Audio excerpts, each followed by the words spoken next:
I know Michael pretty well, and and we've talked about things like that. But I don't think there's any question that if you're a great player, and certainly I'm not sure we've seen a player like him in my lifetime, because of his impressive play on both ends of the court. He was arguably, well, I don't think he arguably, he was the best offensive player and the best defensive player in the league.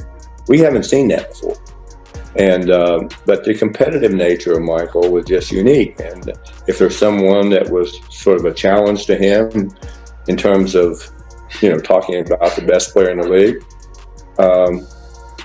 he was going to prove that that wasn't the case. And also he was going to lead his team. He was just a fierce competitor, but physically, I'm not sure we've seen a package like that. The quickness, the lateral quickness, the vertical, the running, gigantic hands, being able to do things in the air that we see we haven't really seen anyone do like him. Do you think LeBron James is up there with the greatest players of all time? Yes. I will, depends on how you see, because according to the position that he plays,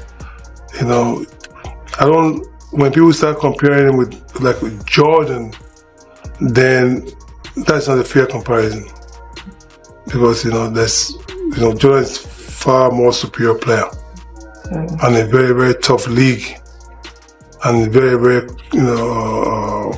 very creative. Sure. I mean, that's not taking anything away from LeBron James, because he's a great player, but it's not a fair comparison, because I think Jordan is much far superior player. Michael Jordan is for basketball, for me, he's the end-all be-all. He's the best player I've ever seen. I believe he's the best player I'll ever see. I believe he'll be the best player a million years from now. I really believe that. I believe he is the best ever. And what do you think about him? What, if you had to sum it up? Because I try to explain it to my wife. Right. I never see him play. Right. Well, put it like this. Invest point this out to me. Michael Jordan is so good that when somebody else is the top of the top, the great in their sport, they'll say David Beckham is the Michael Jordan of soccer. No, man. Then Kobe, then Braun. Braun is the best all-around player we've ever seen, but he hasn't passed Kobe or Jordan, my opinion. But I played. What do you think Jordan will average? Where do you think he would fit in? I mean, he can adapt his game to anything. He would fit in as the best player in the league. That's what he would be. And, I feel like he'll have more possessions to do more things, but there's also more athleticism in his game, and there's more length in his game, but, is also more space for MJ to go to work. So, I mean, we'll never know, but for sure, I mean, he's a masterful basketball player. Like we've been saying, his skill level is unmatched. So, of course, he'll do numbers in this league today. Some athletes play their sport, but a select few reshape it so completely that the entire world rewrites its standards around them.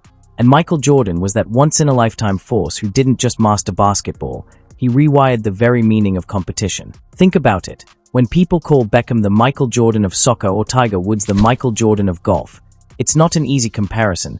It's an admission that Jordan's name has grown beyond the NBA and transformed into a universal symbol for greatness itself. How many athletes in all of human history turned their own name into the global measuring stick for excellence? Just one, Michael Jeffrey Jordan. He didn't merely rule his league. He became the vocabulary of success. A tennis legend can win 20 Grand Slams, a football icon can collect 5 Ballon d'Ors, but when the world needs a word for the absolute peak of human achievement, the phrase never changes, and it always comes back to Jordan. Jordan isn't just the benchmark of basketball greatness, he's the universal standard for every sport, the name people use when describing the absolute peak of human achievement.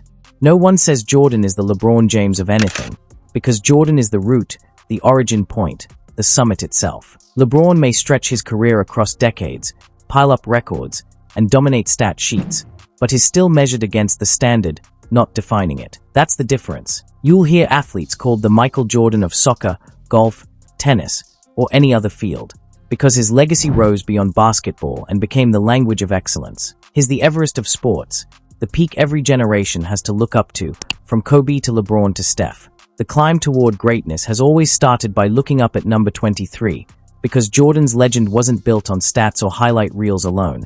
It was the total package of skill, obsession, physical gifts, and an aura that intimidated an entire league. By the end of his rise, Jordan didn't just become the greatest player. He became the very definition of greatness itself. Too many people shrink his legacy to scoring, but that ignores everything that made him a once-in-history force. Jordan wasn't just buckets. He was the perfect fusion of body, talent, and instinct, the original prototype every superstar since has tried and failed to fully replicate.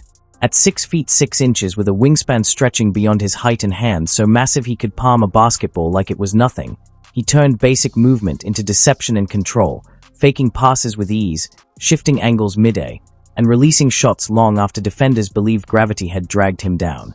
They called it hang time, but in truth it was Jordan bending the laws of physics to his will, combining devastating quickness with creativity that no defender was prepared for. Jordan's first step felt like a verdict and the second sealed your fate, because by the time defenders processed what was happening, he was already in the air finishing a play no one could stop. He wasn't just athletic, he was explosive, sudden, and unavoidable. But athleticism alone doesn't create a GOAT. What made Jordan untouchable was how he blended those gifts with surgical precision. Footwork so clean Kobe studied it frame by frame, a mid-range jumper no defender could smother, a post-game that created automatic mismatches, and ball handling with zero wasted motion, every dribble a blade sharpened for efficiency. His massive hands turned chaos into control, letting him fake, shift, and manipulate defenders effortlessly. And when you place that next to LeBron James, an undeniable physical marvel at 6 feet 9 inches, 260 pounds, a full-speed freight train in sneakers, you see the difference clearly. LeBron overpowers, but Jordan glided, attacking with grace, timing, and a level of precision no amount of brute strength could replicate. LeBron overwhelms you with force, but Jordan beat you with deception. His entire game a beautiful paradox where violence came wrapped in elegance, explosiveness blended with grace, and brutality, turned into pure artistry. Those same gifts made him a defensive terror, quick enough to clamp guards, strong enough to battle wings, and springy enough to challenge centers at the rim while jumping passing lanes and igniting instant fast breaks. Jordan wasn't just the most polished offensive force ever built. He was the most complete basketball body the sport has ever witnessed. Speed, strength, agility, elevation, coordination, all mastered to perfection. Watching him felt like witnessing evolution accelerate in real time. But even that extraordinary body wasn't what made him the GOAT. Jordan carried something deeper, the ruthless alpha gene, the unshakable killer instinct, the internal fire that refused to accept anything less than being number one. Talent can win games, and skill can win seasons, but the relentless flame inside Michael Jordan is what turned him into something beyond great. Jordan didn't just compete, he hunted. His mission wasn't simply to win, but to break opponents mentally and remind everyone who controlled the court. Even his teammates felt that intensity, with B.J. Armstrong recalling that practices under Jordan were often tougher than real games because he refused to lose anything, even a scrimmage or a post-practice drill. If someone got too confident, Jordan made sure balance was restored.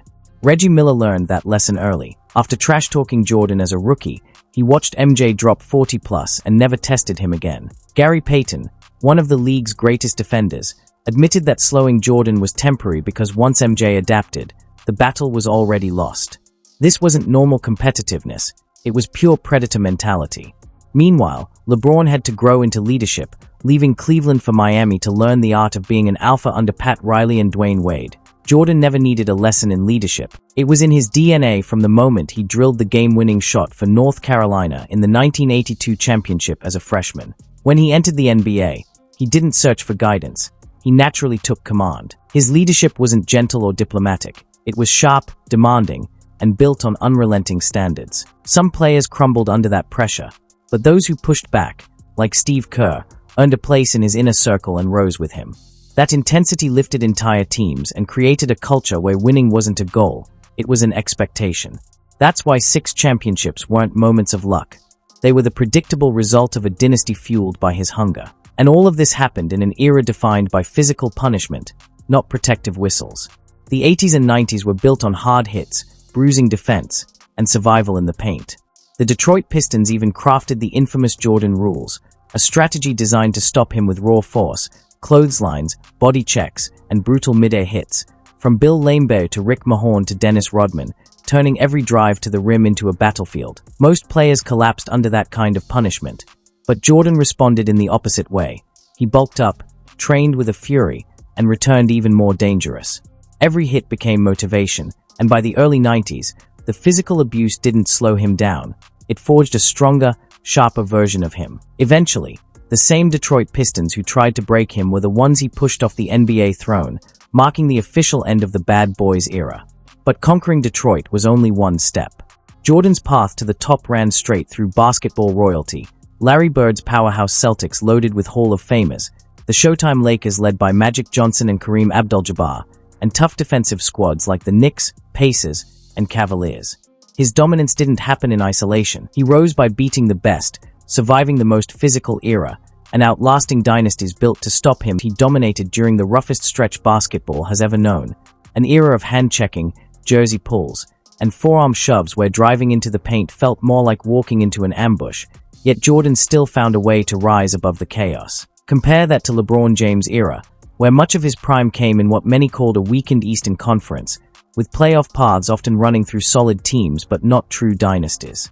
And when LeBron did meet legendary machines like the Spurs or the Warriors, the battles left him with as many wounds as wins, standing at 4 championships and 6 finals losses. Jordan's resume tells a different story. 6 finals appearances, 6 titles, 6 finals MVPs, perfection without a single blemish. He didn't just beat great teams, he dismantled eras,